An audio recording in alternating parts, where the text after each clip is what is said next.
Good morning everyone, welcome back to my new blog. তোমরা সবাই কেমন আছো? আমি ভালো আছি।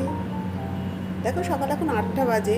এই জাস্ট একটু আগে ঘুম থেকে উঠলাম। আজকে রবিবার, তাই একটু দেরি করলাম। মেয়ের আজ কলেজ ছুটি আছে। বাইরের রোদটা দেখো কি ঝলমল করছে।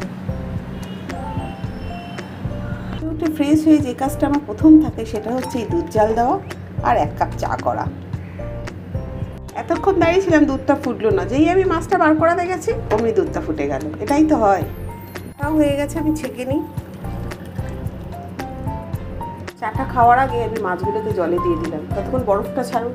একটু আমার কাজ আছে, কারণ যে আমার ঘরে যে আসে যে কাজ করতে, তুমি আজকে আসবেন না, তাই আমার একটু এক্সট্রা কাজ পড়ে গেছে আজকে, সেগুলো করতে হবে। চলো চাটা খেয়ে নিই। মাছ ভালো করে ধুয়ে আমি নুন হলুদ মাখিয়ে নিয়েছি, আর চালটাও ধুয়ে ভিজিয়ে রেখেছি, তাই তাড়াতাড়ি হয়ে যাবে। এবার আমি যাব স্নানে।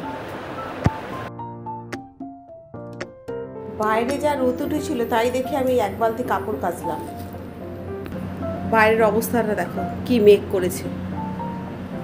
না, এবার এগুলো সব ঘরে মেলতে হবে এখন আমার। স্নান হয়ে গেছে, ঠাকুরের বাসনও মাজা হয়ে গেল। এবার আমি পুজো দেবো ঠাকুরকে। পুজো দেওয়া আমার হয়ে গেল। রবিবার মানে সব কিছু লেট, দেরিতে করে ঘুম থেকে ওঠা, কাজবাজ দেরি, সবই লেট।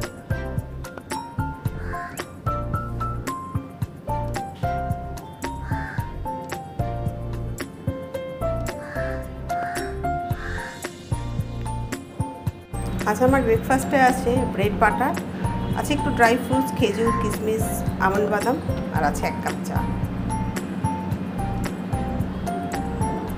এখন বাজে 12টা। একটু আগেই আমি রান্নাঘরে এসে ভাতটা বসিয়েছিলাম, ভাতটা ফুটে গেছে, উপর করিনি।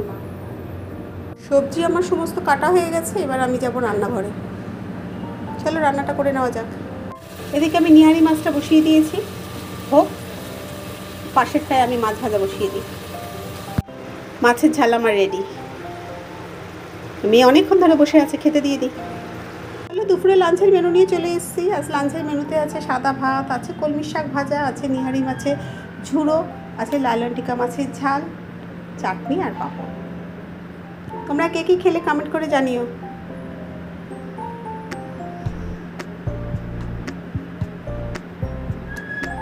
আজকে রবিবার, মেয়ে বাড়িতে, বাইরে বৃষ্টিও পড়ছে, তাই ভাবলাম আজকে একটু চিকেন পকোড়া বানাই। চলো ধুয়ে মেরিনেট করা যাক। চিকেনটা মেরিনেট করা হয়ে গেছে। এবার আমি এটাকে 20 মিনিট রেখে দেবো, তারপর আমি পকোড়াগুলো ভাজবো। রবিবারের আর একটা মেন কাজ কি জানেন?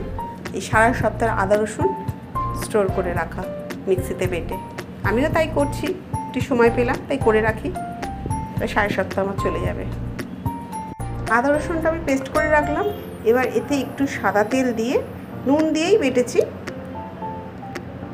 দিয়ে ভালো করে নাড়িয়ে ফ্রিজে স্টোর করে রেখে দেবে। এটা আমার অনেক দিন চলে যাবে।